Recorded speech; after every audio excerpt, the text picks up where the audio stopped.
She is a former head of journalism and women's symposium, and also former head of investigative reporters and editors. She has written and edited for 6 U.S. newspapers and a wire service. She has taught journalism and writing at 5 U.S. universities and worked on reporting and media development projects in Africa, Asia, Eastern Europe, and the Middle East. She has spent 9 years at SUNY Albany as an associate professor and director of the journalism program. Rosemary has worked as a visiting consultant and editor at Arab Reporters for investigative journalism in Amman, Jordan since May of 2017, and she is a regional editor for the Middle East of the Organized Crime and Corruption Reporting Project. She is also a commentator on WAMC Roundtable program. A few years ago, I don't remember exactly when, I was listening to that show, and Rosemary was on it, and she had made a comment, and one of the other panelists was about to question or argue with her, and Alan Shartok interrupted him and said, Rosemary always does her homework, and she knows what she's talking about, so don't waste your time. And with that, Rosemary Armao.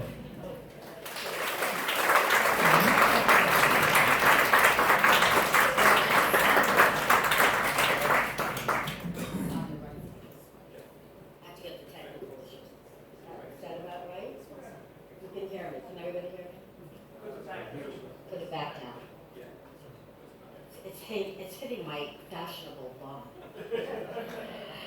So a couple of things before I get into the meat of it. I wrote out talking points because you can't talk about politics without talking points, right?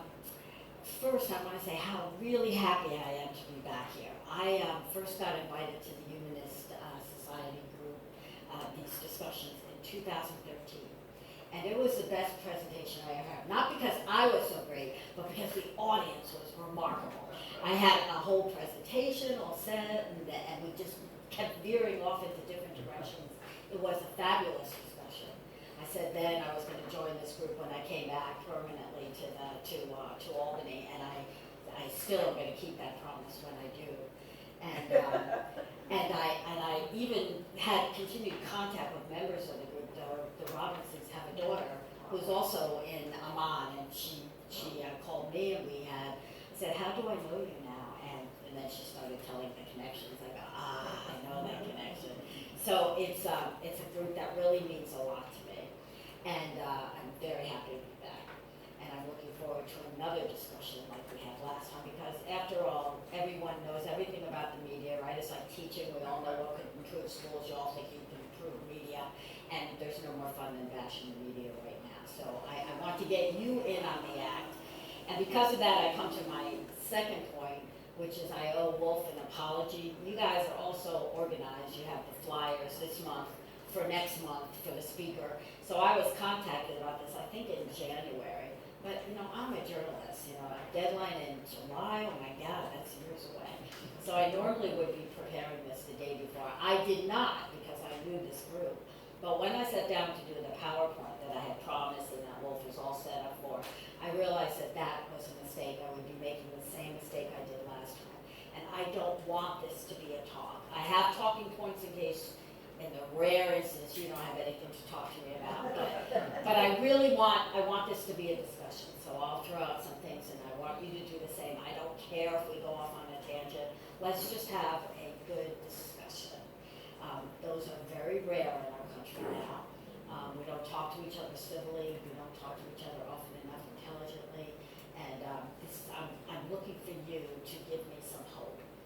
And that's the other point I want to make before I start in the meat of this, which is I'm coming to you. Push this up, okay? Is that better? Okay. I'm coming to you at a time. I'm probably not the best person to be doing this because I am not upbeat and optimistic and hopeful. I know many of you are WAMC listeners, and I keep saying we're doomed. We're doomed. I don't see it. And Vera Kelly, who is a professor of comparative politics at Siena, very smart woman. She totally gets it. And she just is always yelling at me. I think she's like Pollyanna. Oh, my kids are all engaged and they love problem solving, and all we have to do is just get. I don't see it. I mean, you have invited someone who I left my career. Journalism kind of left me because of problems we'll talk about later. But I left teaching because I just didn't, I did not feel like I was making a difference. These are a bunch of kids, very smart, nice kids. They want to write about music and sports. And don't get me wrong, I love all that stuff and I read those stories. But that's not what I want to spend my life doing. I mean, you have Donald Trump coming in and the university was saying, do a 65-page review of how your program is doing. It's required in any university, I get it. But I don't believe these are normal times and I did not want to be doing normal stuff. So I left my field. And I left the country. You know, I'm one of those people who actually left when I said if Donald Trump wins, I'm getting out of here. And I would like to stay away. I'm not ready to come back. I probably will because I have a almost 94-year-old mother. And so duty of a different sort of calls. But it's not because I see hope. So you need to take everything I'm about to say and that we're to discuss with that grain of salt. If you can infuse me with some sort of hope, I will be so happy. But I'm starting from a big deficit. It's looking really bleak to me right now. We are doomed. So what I said I wanted to talk about was the state of the media as we're already into it now. We've just maybe begun covering the 2020 election, especially in light of how badly the media did in 2016. So the first talking point here is that the state of the media in 2019 is horrendous. Did you see the news yesterday? Starbucks has announced that it's no longer going to be selling the New York Times and the Wall Street Journal and local newspapers and the racks you always want to go to get your coffee. No more. And the reason for that is changing customer habits, changing behavior. We don't read anymore. Well, we certainly don't read it on paper, and I hope that that's the only reason. But it's part of the continuing problem. If you're not reading on paper and you're calling it up free stories, how are they getting money to operate? Well, they're simply not. The Youngstown Vindicator closed earlier this month. That is, Youngstown is right in the old steel making district. It is, oh my God, it's on the cusp of all the news about corruption and Rust Belt and industrialization and globalization, and Youngstown is right there, and there is no local newspaper. McAllen, Texas, has had a terrible newspaper, very small and underfunded, and when I once thought about going there when, it's right on the border of Mexico and Texas, by the way, and right now it's in the news because of the concentration camps that are there. But at the time that I was interested, it was because the NAFTA was being negotiated and they were taking a look at the factories that are right on the Mexican border and they were atrocious conditions. What great stories, the sort of things we should be writing about, and there's no money to cover it. And that's not an unusual situation. And the New Orleans Times-Picayune has had to merge with a smaller paper, the Louisiana Advocate, New Orleans Advocate, in order to stay afloat. There's a city and a paper that's right in the middle of climate change. We're seeing it this weekend with Barry, and there's no local coverage. And there are measures being taken by some groups to try to fix this privately and publicly through foundations. Organizations are springing up to do investigative reporting, and one of those, for example, has now said we're going to send reporters into Youngstown because it's so important and so important in the elections. But one reporter from New York, sorry, it's not the same as having the local staff that's been born there, what's ties there. It's just not the same. So that's really bad, and there's more bad news. A young reporter in Kentucky made it into the news because he talked to another reporter doing a story about this on how he goes to food banks. That's how he makes ends meet. Kentucky, McConnell's race. It's way important to be covering that, and we can't afford, we the media, cannot afford to pay people who are, the best investigative reporters need not to be making, they need to make a lot of money, they get the most. So here we have young kids right out of school who are not making anything, who are worried about money, that's who's covering these important races. I just think that's really bad news. And maybe the worst that I heard is that there's a Swiss firm now that's making a ton of money putting out robots that do news. at the hyper-local level. You know, it used to be, when I was in the business association, a little old lady, and she had a pocketbook on her arm like Queen Elizabeth, and she would go around, she knew everybody. She went to the sewing circle, and she went to the gardening club, and she knew everybody, and she knew what all the gossip was. But she wouldn't write all the gossip, the bad stuff, but she would tell us what it was, and we knew everything. Those connections are lost. And it's so sad that it's, yes, social media we have to talk about. We feel like we're in touch with other people. I've met many of you through Facebook, for example. Don't know you personally, but dude, it's not the same. It's not the same. We're losing so much information. And so at a time when the 2016 election, one of the big lessons for reporters was that we did not know how bad it was in the Rust Belt. We did not know how unhappy people passed over by globalization really had it, and so disaffected that they would vote for a bigoted, insane man who was going to do everything against their interests. But they did, and maybe we should have known that. If we had had the little old ladies with the pocketbooks going to the garden clubs, we might have had a better shot at it. And now there are fewer reporters than there were then. This is not good news. You can see why I'm saying we're doing. Were you going to say something? I had a question about, I think I understand how cars can drive themselves. I don't understand how a robot can do reporting. A lot. I don't either. You need a brilliant person to do this. Yeah. Academically, I understand. Yeah, there's a lot of hyper-local, real super low-level stuff that really is rote. For years, for example, on Friday night, my job was to call every high school coach in the area and get the score of the local game. Okay, a robot can do that. It's just, you get a robocall, they put in the number and that's it. Meetings, you get an agenda ahead of time, you load that into a computer, and it will give you an accounting of what the vote was for or against afterwards. Real estate transfers. And don't get me wrong, I think a lot of if it were used correctly, I think that's great. I want to hear all about that. I think everything is news. I think hyper-local and the big kind of global corruption stories that I like, they're both equally news. They're all part of a continuum. I think we're losing all of it. There's a situation right now in Albany, the Times Union is our local paper. Right. I've read it since I was a kid. Me too. And people who produce the obituaries, they no longer have staff available on Sunday. Right. They can't find Don't anyone. die on the weekend. So we got a situation in a Jewish family where they buried within 24 hours. Somebody died, and they cannot get the notice in the paper for the funeral for tomorrow. Exactly. Because there's no one there today to produce it. I mean, if we could use a robo obituary writer. Well, at least a notice of death, for a case like that. There's no one there who can, the obituary department is closed on Sunday. That's There's right. no staff. There's no staff.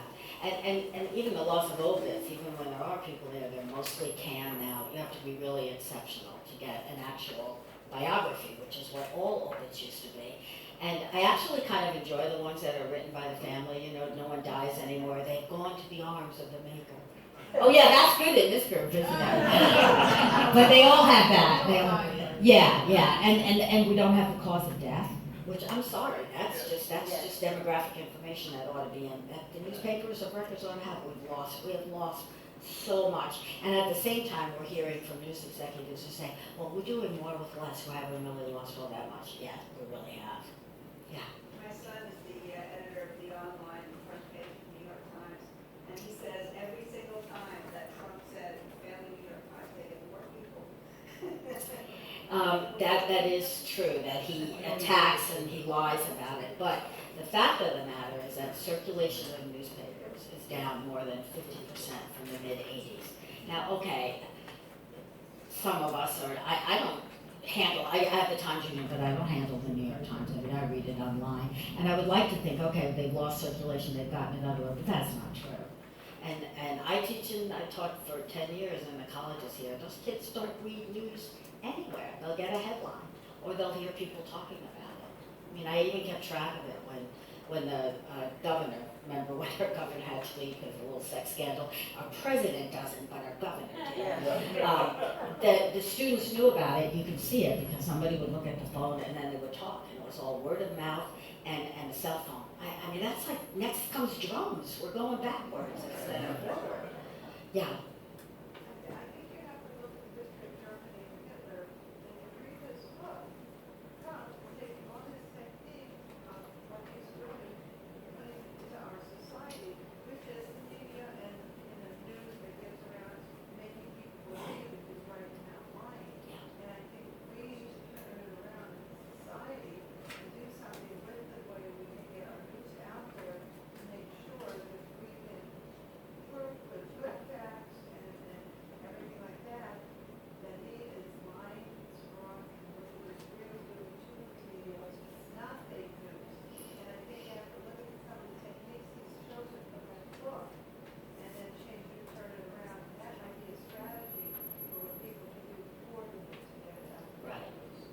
Well, that, Beverly, you bring me directly to my next point. I'll make it and then come back to you if you don't mind, sir, which is that in addition to the media being in bad economic shape because of changing customer behavior, the president, the most powerful politician in the world, has launched a deliberate and long-term attack on the press. We are the enemy of the people.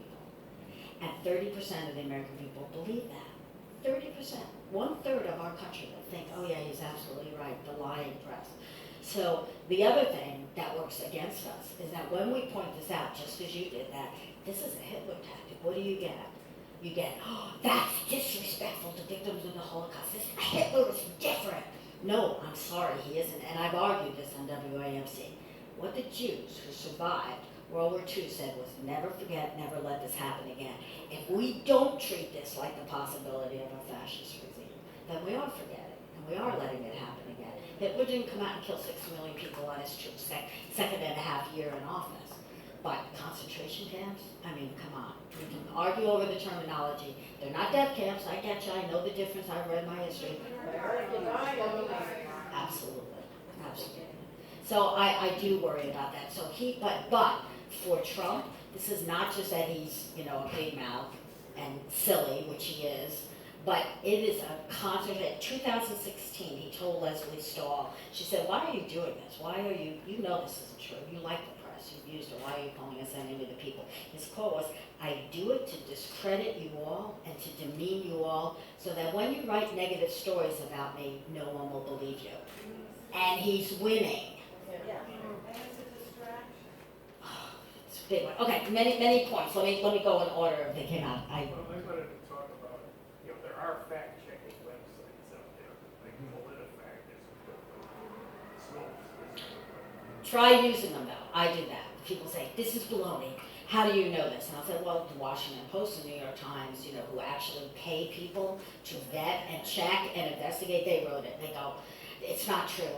How do you know? It's like, oh, you could also go on Snopes. No, that's Canadian. They're liberal. Virtually any news site that you quote to a Trump supporter will be belittled, unless it's Breitbart, and of course they never write the truth. How do I know that? Yes, Arlene. What annoys me is the press giving press to Trump all the time. Yes. And I really would like to see them never publish his picture. They never, they have to put down the horrible, stupid stuff he says. Then put it down. Don't give me a picture. And I think that the people who go through the paper have pictures, they miss it.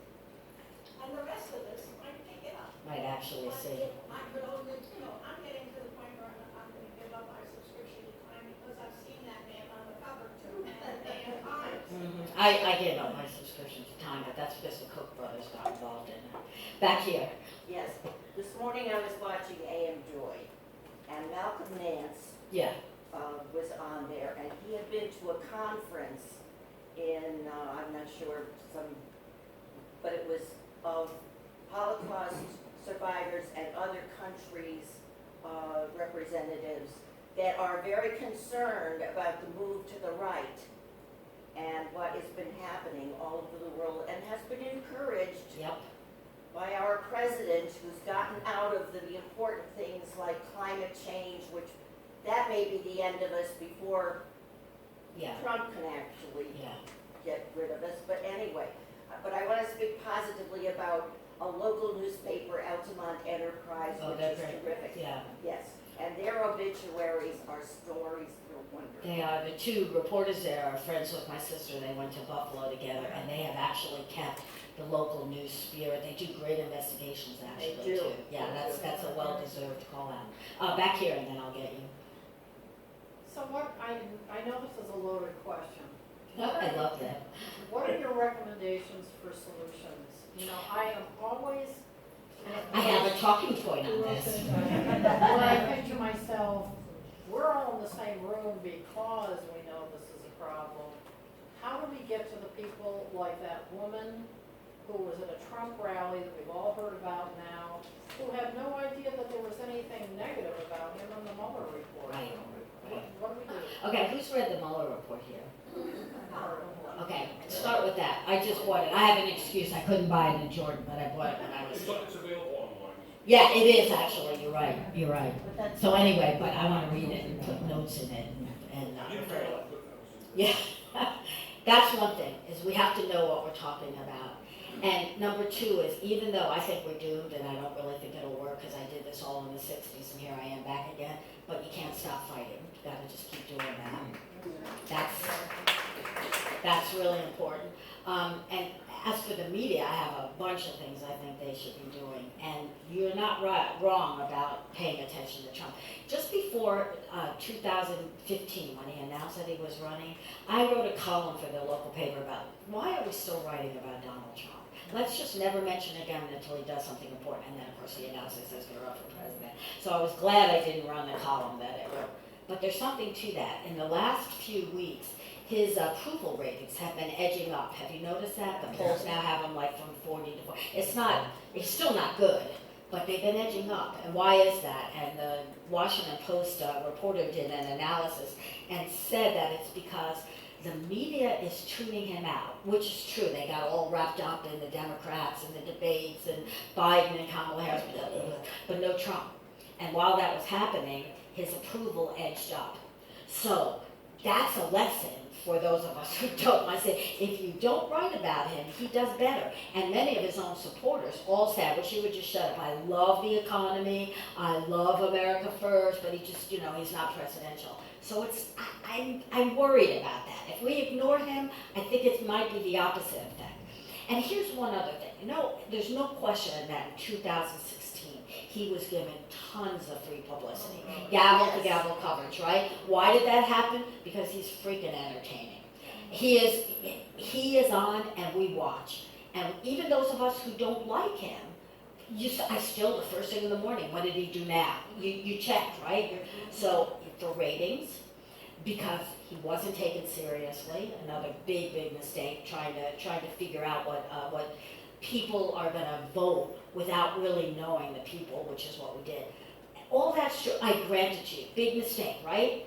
But let me ask you this. How come gavel to gavel rallies were on all the time and people didn't say, "Oh my God, this guy's a jerk, I'm never going to vote for him"? That's what I said. Didn't you say that? Why did 40% of our countrymen listen to that and it supported him? Really bad. Okay, you know what else has to be done? You need choice. Yeah. I blame the media.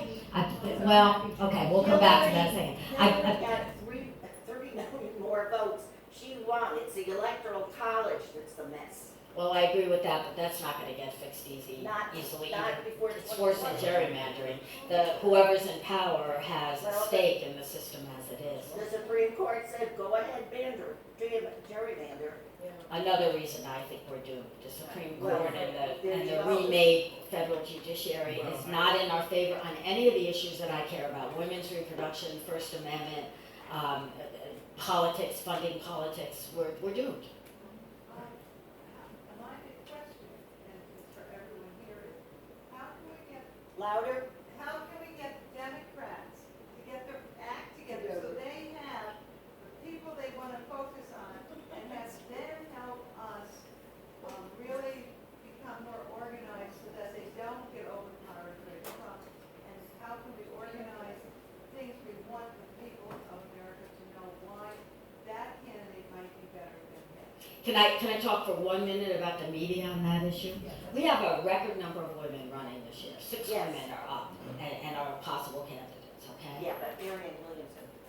Okay, 5 then. It's still, we have 5. That also gets in record territory.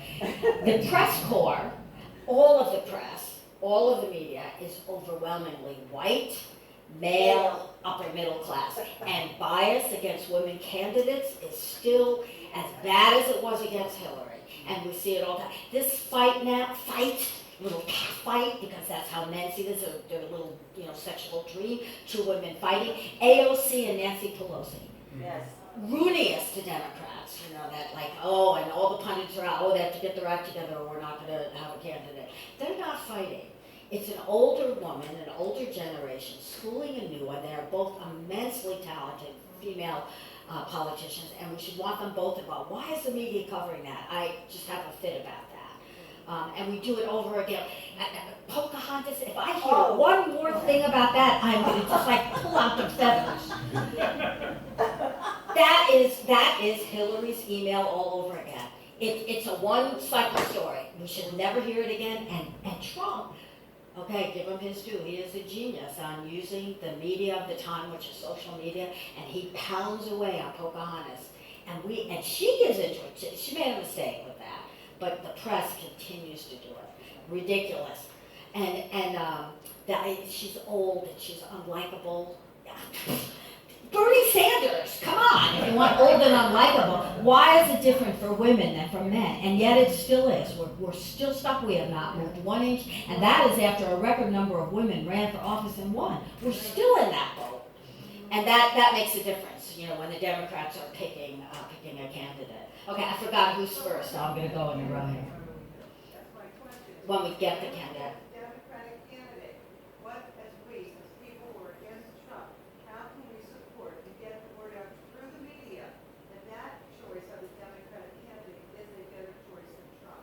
Well, it's true. And you know, the other problem here is that there are many people far to the left where I think most of us would be, that any candidate, I mean, even Marianne I like better than Trump.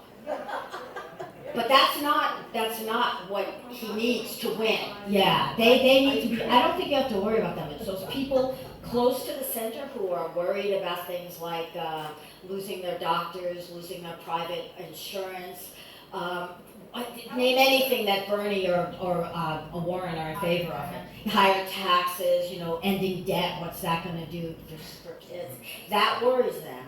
And so the right health care, of course, that's huge, but losing, how do you go? It's not all Democrats are united behind Medicare, expanding Medicare or one-payer system. They want their own. It's like, that's fine, but I want my own system. That's like a really conflicting situation. I think it needs to be really personal to people, like the environment. Most people can relate to the environment so they know it needs help.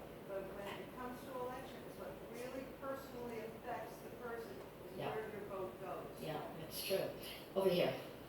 I think part of the problem too is not recognizing excellence or things that are better.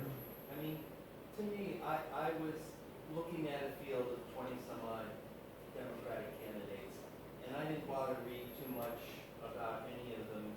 You know, there was always some negative aspect in that, and I figured I would just wait until To feel clear. But I read this article by a writer in the New Yorker, who talked about Elizabeth Warren as far as recognizing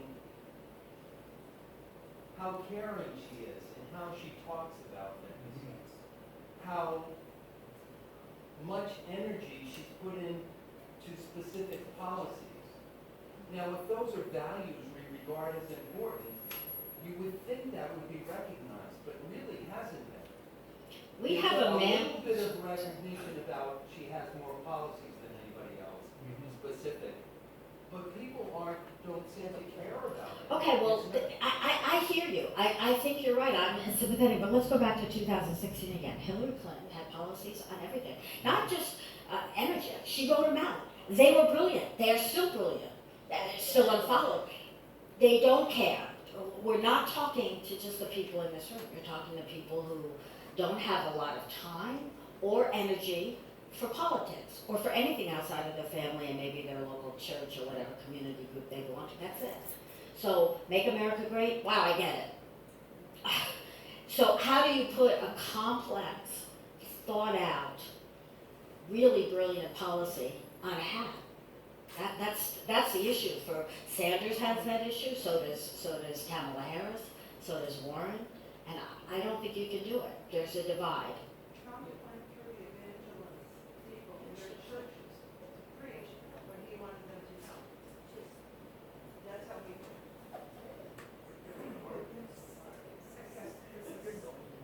We try very hard to be concise and be respectful. Okay. This is your presentation. I'll jump on you if you're not too concise. In my lifetime, I have watched news, real reporting, turn into entertainment. And I think that is really a huge facet that we're up against. The other thing is, I come from a very different field. I do usability and design software programs.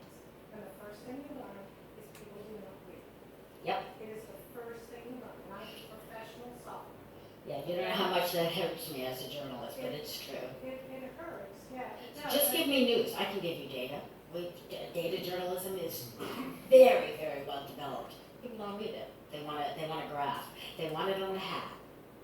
So the other point is that it's moved to conservatism to the right. It's not a uniquely American No, it's going on around the world. This is happening in the world. And we talk a lot about how the Trump thing happens, and y'all don't even remember Karl Rove, because he understood that an uneducated population was more likely to build a Republican base, and Republicans played a long game. They wanted local elections, which is why there's gerrymandering to the extent that there are. They took over school boards, which is why and they defunded public education, they changed the policies. Yeah. And that's Undermined abortion, don't forget that. Roe v. Wade was cut out at the state level over many years, they figured that out. And now they're calling for a constitutional convention, redo the Constitution by putting 33 states in. They almost have the votes to get that if Democrats don't fight back. Yes. I was gonna. I'm sorry. I had a couple more things, and I guess I too, like you, am losing optimism. I'm a warm optimist, but I get very full of despair. But it's interesting in this conversation. It occurs to me that if the world is moving to a different kind of media, that we need to evolve with that media, where Trump is ahead of us, and maybe we need to learn to be ahead of it. And maybe, I keep on questioning where, some of the traditional activism, I think, are kind of distractions and they keep us in our polarized camps. Maybe the most radical thing we can do is start reporting ourselves and start reading ourselves, and maybe we need some element that's outside of the traditional Snopes and Politico to be going, create their own Comments on online stories that this is not right and I know it because and evidence. And I agree with you. I go to all the protests and I've got the pussy hat and all that. But I really do think that more effective may be teaching classes in media literacy, where you challenge college kids who have not been challenged. What's the proof? What's the evidence? How is that not propaganda? How is this different? We have lost that in our education systems. So teaching media literacy is a step towards that. I'm sorry, I keep cutting you. No, I have to come back to it. I'm cutting you off now because it's not I there. think there's one aspect that you left off. You said "Make America Great" when you were talking about the hat. You left off the word again.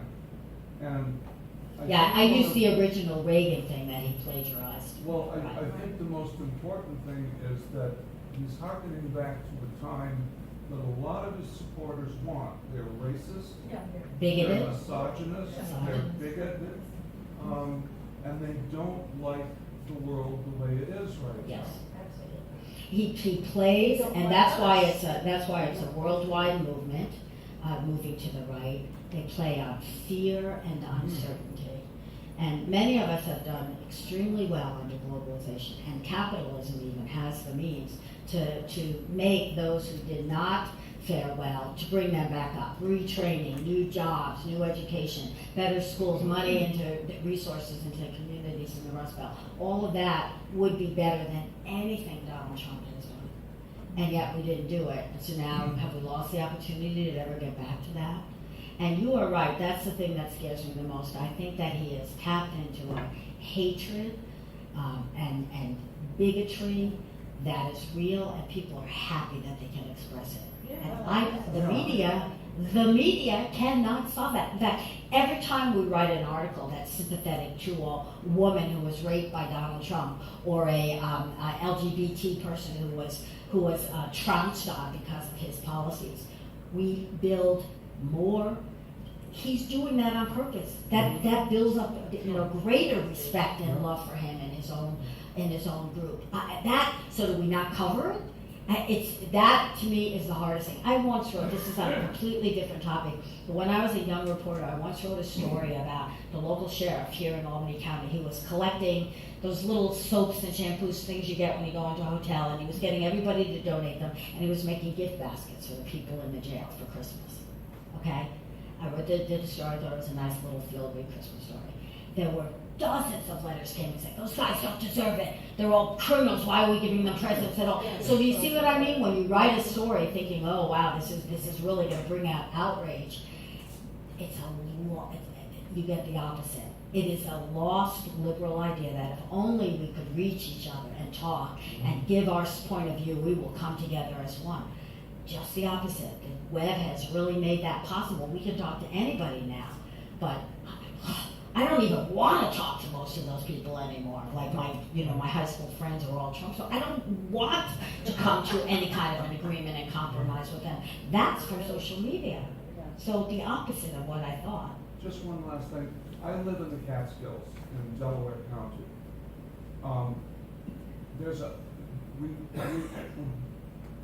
Without question, will support any Republican who comes along. That's the nature of the beast down there. Right. Okay?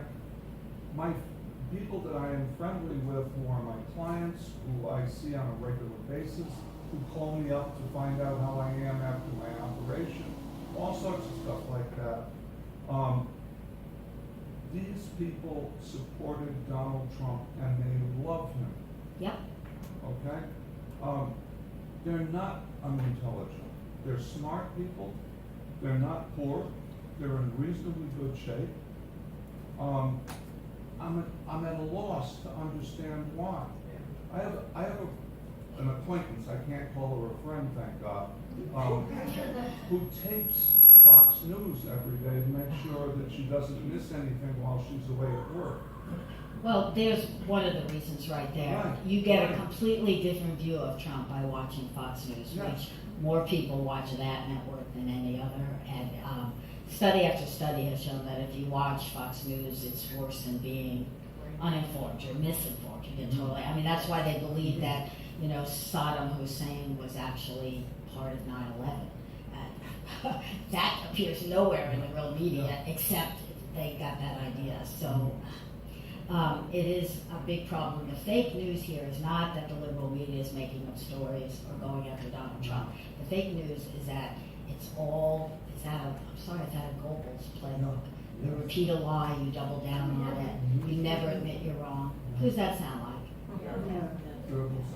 I can just say that Trump is winning when, after in 2018, the Dems took back the House of Representatives, right? And they have a good chance of taking back the Senate. I hope so. If they got their act together and some of the presidential, you're gonna see a big shakeout in the presidential candidates in the next couple of months, because a lot of them are gonna drop out. And what I'm waiting for is some spokesman to come forth who is more charismatic than the current crop of Democrats, who may be strong on policy, but can't put their position forward. Someone like AOC, whose policy may be extreme, but she can take it with Trump in real way. Yeah, she's awesome. Okay, why do I say Trump is winning?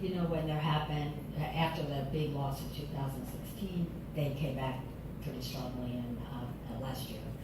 I say it because of what we've been talking about. The Republicans play a long game. Trump doesn't even matter. If he were to be defeated, there's Pence, there's baby Trumps, 2 of them now. There's all sorts of those horrible congressmen who support him, right? Who are all forces, Tom Cottons, and who's that wrestling coach? Jim Jordan. Yeah, oh my gosh. So it's not just get rid of Trump and then we're all fixed and we're healed. It doesn't work that way. The other reason is that long game scares me. Gerrymandering, that decision is dangerous, not just for what it does for our legislative districts now, but the lesson, I think, was on the census. I believe that's why he caved, and he sees those headlines too, and that drives him on. He caved, he lost, the system worked. No, it really didn't. If you read it closely, they're saying, he didn't give a good reason. He lied about the reason he got caught. But his reason, he said, is for the congressional district. And Ruth Bader Ginsburg, my hero, said it's not up to the court to decide about districts. That's a legislative function. Therefore, if he went to the court and said, we need to fix this, we need to fix the census because we want to do districting in a different way, the Supreme Court would support that. And John Roberts is very eager to make sure that the balance of power among the 3 branches of government goes back to something different than it was. That's why he's a swing vote, not because he really loves liberals. So, and he did not say no to the census question. He said, no, you have to try again. That's calculated. He didn't say yes to Obamacare. He said, no, it's not really a tax. So we're all set up right now for another Supreme Court decision that could take it out. And I think he's made redistricting something that's being left up to the legislature. And Congress is doing nothing. We're doomed. Yeah, back here. One of the things I find the most frightening about this was in the court's decision, when they said this sounds like a trumped up reason. They basically said go back and try again. And he wanted to do that, yeah. And that message of the court saying this is an obvious lie, make something up. That Give us an doesn't- unobvious lie. Give us a reason. Just Yeah. give us a reason. Yeah, it was not a win.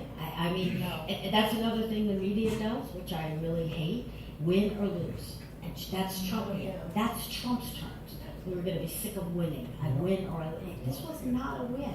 Come on, be a little more nuanced about it. You're talking about the network media, whereas I read the Wall Street Journal, New York Times, I do other too. newspapers, Yeah. which you don't see that bias in those. So you're talking about MSNBC, CNN, or Fox has 24-hour coverage, and they go over the same story over and over. Yeah, the cable news is the worst. The There's no cable news question. is the worst, right? Yeah. We're not talking about AM radio. So there is real news out there. I don't get Facebook feeds and stuff like that. Maybe that's where the bias is. There's bias even in, I think, the New York Times. I still read it. I think it's the most important newspaper Wall in the Street world. But there's, Journal. the Wall Street Journal has done some amazing reporting that's anti-Trump lately. But there's still, Yeah, it's pro business, and their editorial page is definitely biased, but their news reporting is fantastic. For that matter, Fox News is not bad. Come on, he has taken more hits from some of the actual Well, newsmen, not the opinion guys, Right, not the Sean right. Hannity's of They're Fox, but the too news extreme. guys really have been holding him to account. But you have to look for it. You know, you're not a typical American. You're better. You're better than the typical one. Yes, Frank. I would like to introduce my note of optimism. Oh, good. Sorely needed. Sorely needed. You're absolutely right that the Republicans are playing a long game. But they are up against a demographic tidal wave. I really feel Yes. that if Trump can be defeated in the next election, which I think is more likely than not, the Republicans will never win again because of that demographic tidal wave. After the 2020 election, you look further out, the demographics are totally against what the Republicans are doing. Long term, that's true, but didn't we hear the same thing in 2016? We've been headed that way, but we are not there yet, and I'm not sure that 2020 is going to be the cutoff. we did I not- hear you long term, We but did not get the vote out from the. absolutely. And a lot of people didn't like Hillary and stayed home and sat on their hands instead of coming and voting for Trump. I blame, It's red. there's another thing, I see, I just fall back into the doom. Well, Some of the reason No, they didn't I- like Hillary it was- was the media that made her email Yes, something, yes. the emails. That was the #1 story, covered it. Right. The second thing is Russian interference, which, Yes. okay, no criminal charges, but those of you who have read the Mueller report, do you think the Russians did something to our elections? Of course they were. And there were so few votes that made the difference in our messed up electoral college that of course it had an impact. So Hillary was badly treated. She's going to come out great in history. But Well, I wanted a woman Bernie was president in my badly lifetime, treated, so. too, Oh no. Okay, you're all coming at me. Let's start here. Sure, glad you introduced the note of optimism. Yes, me too. You keep saying the doom with you is a self-fulfilling prophecy, and I hope you don't get very depressed. No, I left the country. I mean, maybe these hardcore Trumpers, maybe they're just impossible to change, but I try and think of like the last election, only 50% of us voted, so maybe it's getting the apathetic people that didn't vote out to the polls. See, that depresses me too, I'm sorry to say. Because that 40% that's been with him from the beginning, and say, maybe it's closer to 30. Okay, 30, but even that's a third of the country. That 30 to 40% that is in his corner, they are not apathetic. and they are going out to vote, and they do think it's you all are out to get them, and they are going to vote for their guy, even when he's messed up the farmers, he's messed up the coal miners, he's messed up everybody he promised to help. They're still with him, overwhelmingly. Do we feel that strongly about Mayor Pete? You're gonna defend him to the death, you're gonna go out and vote even if it's like rainy weather and, mom needs you. It's hard. Let's go back to the meeting. Okay, No, good. because There- the point's been made that, instead of getting, and I grew up watching investigative journalists on TV, reading whatever that was true news, and you heard about something more than just politics. You knew what else was going on in the world. However, now, every time we change the channel, breaking news. It's Yes. the same news every 12 minutes, and then a couple of commercials and breaking news. Well, again, that's cable, Here's and the- not that many Americans here's the watch it. question. Yeah. What can the media do? Because I think the media, we now know, whatever's changed, whether you're reading a paper, or you're getting a work on your phone or whatever, I think we have to keep up with it. I don't necessarily like it, but I think we have to keep up with it. And if you know that a soundbite is gonna get you somewhere, then the media has to think like a Madison Avenue advertising agency. Got milk? Yep. Got milk? Mhm. Where's the beef? Put it on a hat. Where's Yes, the there- beef? And Plus that, yeah. I think we have to do that. And, you talk about the Democrats, blah, blah, blah, somebody's not likable, somebody's whatever. Somebody needs a soundbite that everybody says, yeah. And the media has to pick that up and put it everywhere, so that it's does everybody know what nobody knows what got milk? Got milk. Yes. And there's the beef. We all knew it, we can all say it, we all remember what the commercials were Well, like. yeah, the politicians hire Wall Street people, Yeah, well, Madison Avenue people. Trump just got better ones. He's very good at this, branding. But let me turn this around. I don't think that's the media's job. That's your job. That's your job as news consumers. Because, okay, I'm the media. I don't write about Trump because I am so obviously not for Trump. That would be really unfair, right? Okay, so you want me as the news executive to be in charge? I'm going to make sure that Trump gets covered in a way that people won't vote for. Doesn't that prove all of the anti-media things that we've heard from the other side? And in fact, they did that when Trump got done with the convention in 2016. The Washington Post came out with an extraordinary, amazing, we all talked about it, editorial written by their lead editorial guy, and it said, do not vote for this guy. He is a unique danger to democracy. This was before the campaign really began. It was right after the nominating conventions. And they did it because he was a unique danger, they thought. And that was followed. There were only like 3 newspapers in the entire country that endorsed Trump. And there were some publications, like Atlantic Magazine, that came out for the first time in 150 years. The last time they'd endorsed a president had been Abraham Lincoln, because it was so extraordinary. And I thought, oh wow, that's brave, and they're really doing the right thing. No, it has totally solidified that right-wing press that goes, you can't trust them, they hate him, and they'll write anything about him. So the media cannot win with bias. Here's what the media can do. I love this. The New Yorker now has a new slogan, and it's fighting fake stories with real ones. The media has to do what it can do, and you just said it, it's investigative reporting. So This, do the back row, there's been some. yeah, I will, but I want to make my point, then I'll call out. There's been some people back there who've raised their hand. Okay, we'll get them. I know these 2 guys right here did. Okay. But now you interrupted my narrative flow. Oh, I hate that. The Wall Street Journal has done stuff that's been very anti-Trump. The Miami Herald this week, kudos to Julie Brown, who I think should get the Pulitzer Prize. She went after that Epstein case and the way Acosta handled that, and Trump and Bill Clinton too probably are involved in that. She brought that out. And the New York Times with David Barstow and Suzanne Craig and a team have gone after the Trump taxes. But the problem is, why is it coming out 2019? He was running in 2015. So what we have to do is learn that lesson. I want investigative stories on every one of those, maybe not 25, maybe winnow it down 11. But 10 people, we need to know what they did. Joe Biden's getting it. Why? Because his record is all in government, and the records are really easy. They're very open to get, although he's fighting them on some Senate records now too. But we ought to be doing investigative reporting right now on these people, and then you guys have to read it and make decisions. Now I'll go to the neglected back row. Yes, sir. So I have a news of optimism. Okay. And something maybe the media can cover. I have a background of political campaigning, and sometimes what we don't see a lot is, like, for example, you talk about Trump supporters, that it's all about the issue, and I feel like the Democrats have a messaging issue problem.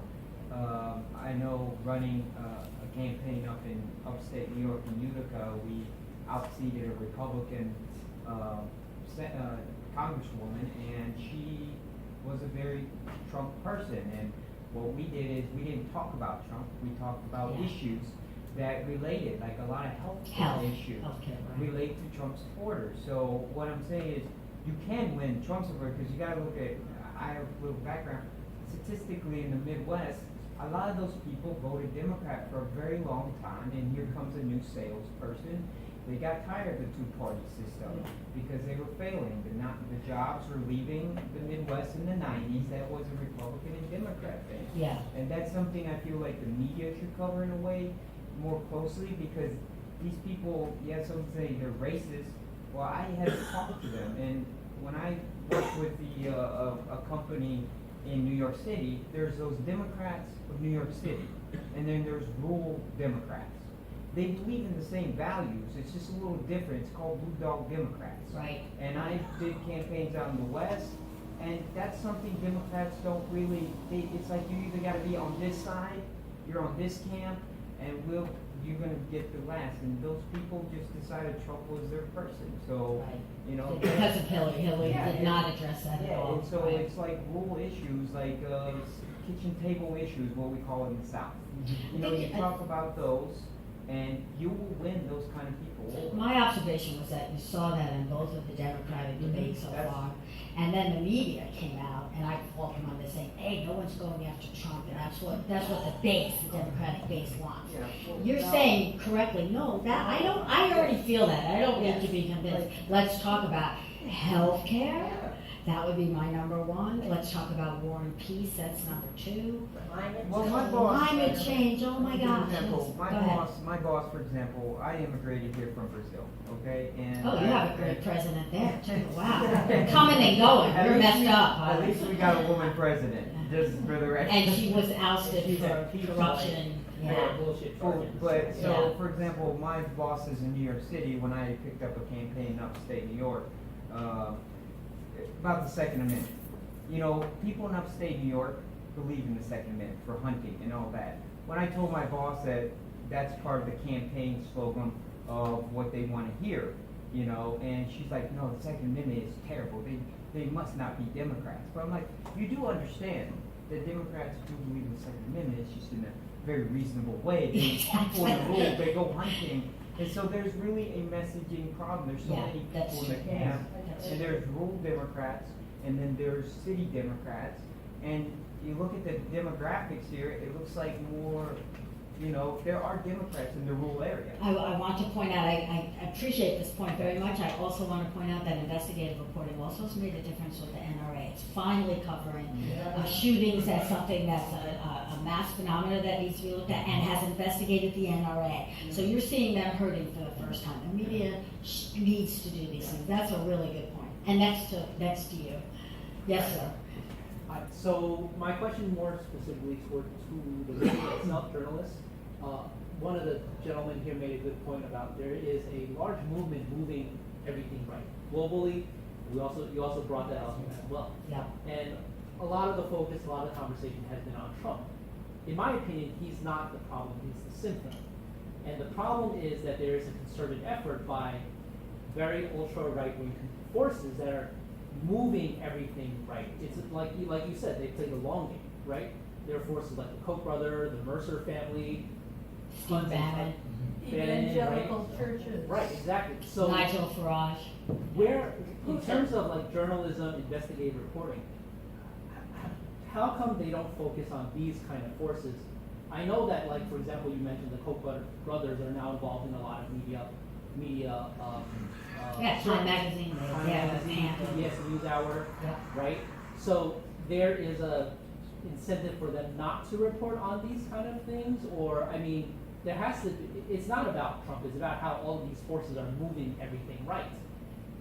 And Trump just happens to be there, the symptom of it. No, it's more important than that. Trump is a genius at branding Right, and of speaking course. out, and he has been an incredibly useful tool, which is why Bannon was involved. He's an incredibly Yeah, useful tool, yeah, but he he is is. still a tool. And not only that, but his doing it in the United States makes it way okay to do it in places that I've been visiting, in Jordan and Serbia. It's okay, they're doing that in America, what I was saying.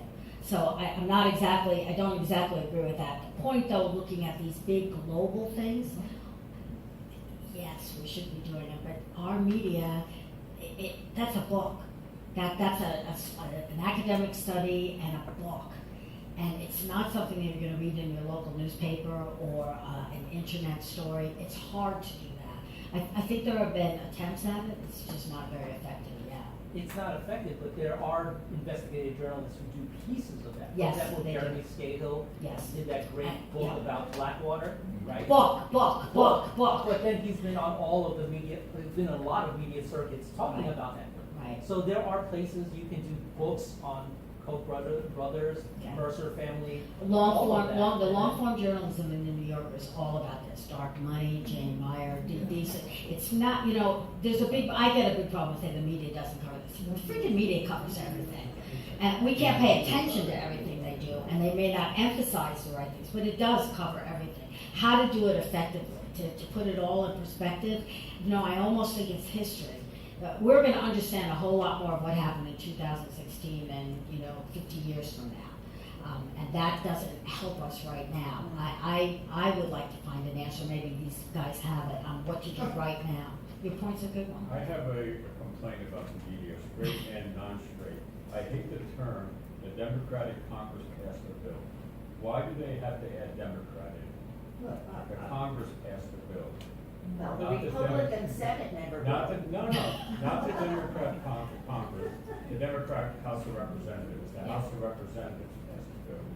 So, my question is this, That's how what do it you, is, good. how do you do a straight news story without any background or bias to it? I don't. I call that background, and I wanted it. That's I what want it to is. know this bill was There passed always and it's will be a bias. democratically controlled. I have a friend, Teresa Bourgeois, who's on the round table. She's brilliant. She does not ever refer to the Trump administration. She says the Trump-Pence administration.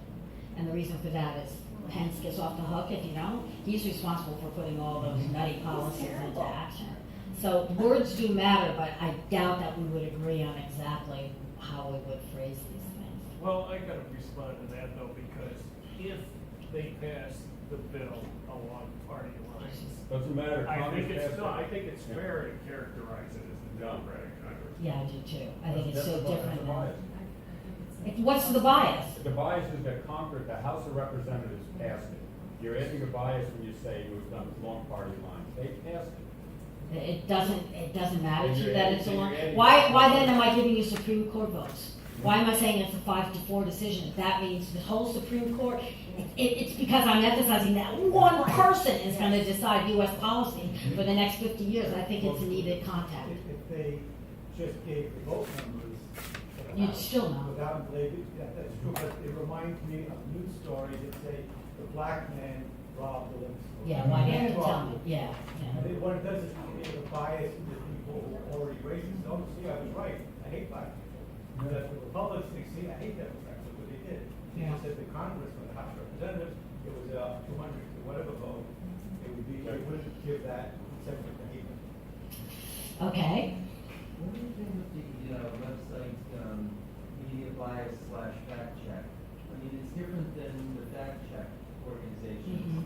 It looks at not only bias but accuracy and separate. Yeah, and this sort of things like context and words and things. I think it's really interesting to read that. I wish more people did do it. Yes. My observation, and I don't know how other people feel about it, is that I think everyday news should really be validating to everyone how horrible this administration. That would be biased. There are many people who say, Hugh Hewitt, he kills me. He's a radio commentator, very conservative, and writes in the Washington Post, and he says, you never talk about the good things Trump does. And one good thing would be for him to go to outer space. What I want to say is that, it's a difference in values. I It attend is. a lot of meetings, and I don't think it's a difference of, information.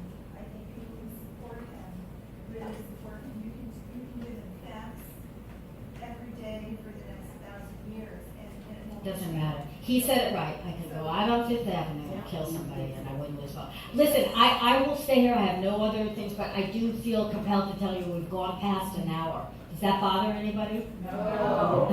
I love this group. Okay, wait.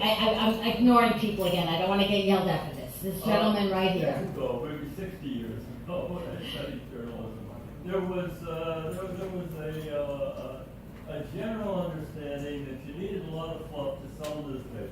You needed the emotional candy, and you needed a little bit, not too much, but a little bit of stuff that people actually needed. We're seeing an awful lot of emotional candy. Trump is a genius at He is. feeding the press candy. Yep, shiny And object. Sugar high. I watched a press conference once where Jim Acosta wrestled a microphone with an intern. Did, And yeah. the I saw it. problem was that Trump at that press conference Called on announced him. some very serious policy decisions about Syria and economics worldwide. Not one follow-up question. All of the questions had to do with sexual scandal, including Jim Acosta's. Right, It was not relevant. right. And he had answered the questions fully. So, and yet, and I was taught, no, you don't make yourself the center of the story the way Acosta did. And you're yet, right. he was widely praised for doing that. And Not by all that of us. over an issue that was absolute fluff. Yeah, you're right. The media is doing slightly better. That was a big criticism, well-deserved in 2016. Not that many Americans read Twitter, but every journalist does. Every journalist reads it. So every time Trump went on and did one of his, misspelled, incoherent crazinesses, the media would go crazy. It was an easy story. You could write that very quickly and get a lot of hits. And it's now tapering off. You're not seeing as much as you used to, and that's a good thing, but it's 2.5 years too late. So, yeah. I should like to make an observation about something that seems to me widely overlooked. I'm very curious as to why people are surprised at Donald Trump and Kim's love affair. Why should anyone be surprised that Donald Trump and Kim have become close friends? They are CC brothers. Duterte, it's not just him. They're brothers of the same mother. If we the people can come to understand that they're both involved in the same racket, they're both operating confidence games, protection rackets. Yes. Kim has persuaded his people by his own means that he can protect them from whom? Only us. We're the only threat to them. Donald Trump has persuaded his people that he said it. I'm the only one who can solve this problem, whatever problem it was. Yeah, I'm the only one who can help you. To get it back to the media, there's a wonderful internet comparison going on between a North Korean commentator and Lou Dobbs of Fox News after their last little, tryst. And it's like, our dear leader, he's doing things no one else can do. And then Lou Dobbs will say, no other U.S. president has ever done anything like this. It's remarkable. And the wording is scarily the same. It's propaganda, North Korean, American style. Real crazy. Way in the back, I've been ignoring you. Thank you. I'm wondering if anybody in the group has an instance that they can point to where a country was either in active fascism or active dictatorship, or even heading down the road that we're heading, and I don't have a crystal ball, but I have a bad feeling the way you do, where a movement within the country turn things around by setting a good example for the bad actors. Ooh, an attempt for My- optimism here, this is Well, great.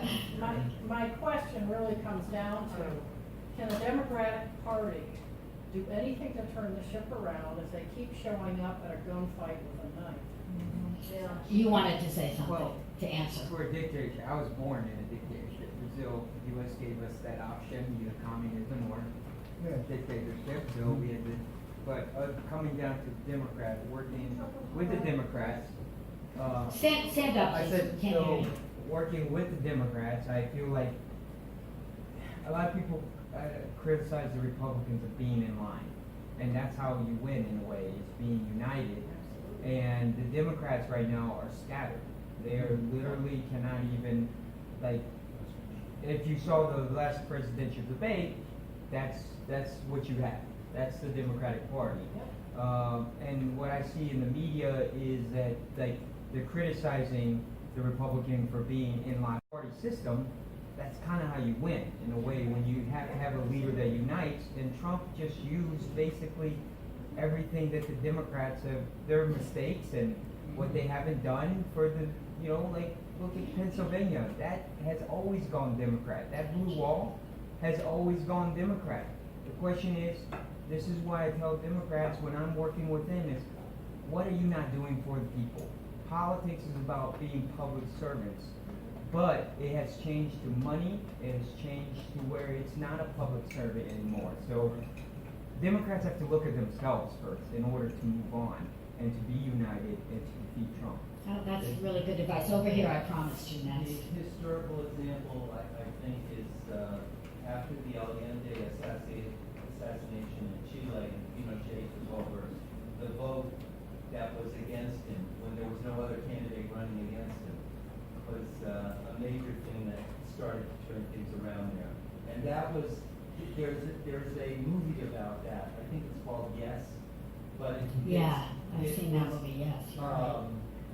about someone from Chile who was trained in America in advertising, and he got Who is the one who said we need a Madison Avenue expert, and so. he convinced the people who wanted to put out all the negative things that Pinochet had done.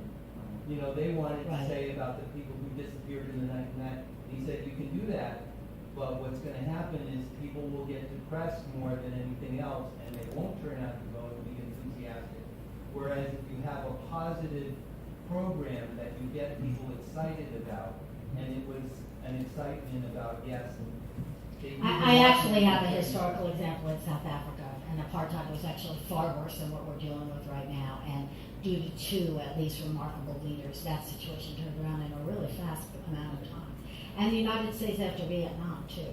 Protests, killings, assassinations, and, you know, the first go around out here. Look at all the progressive movement since then.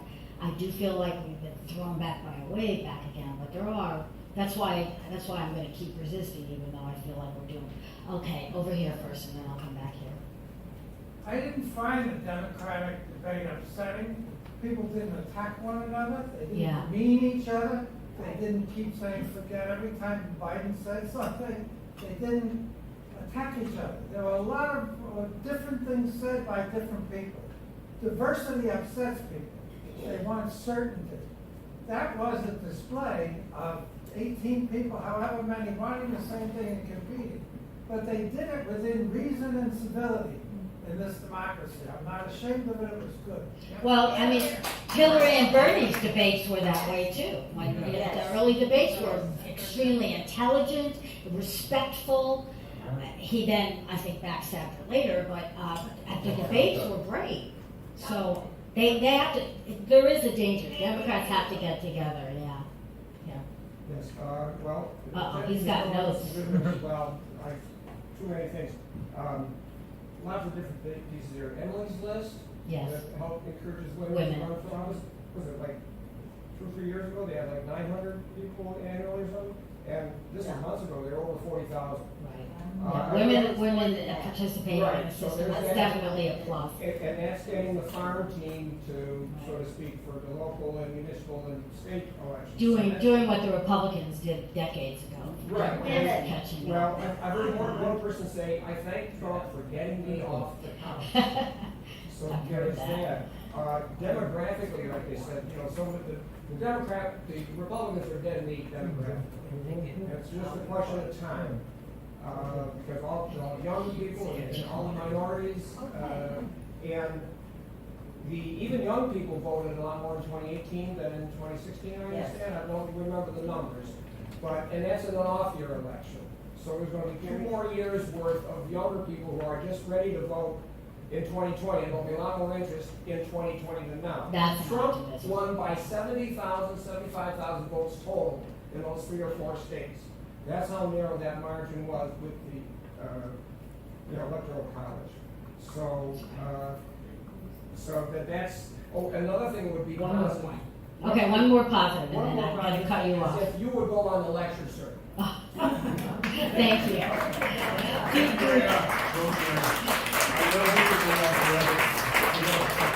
Thank you.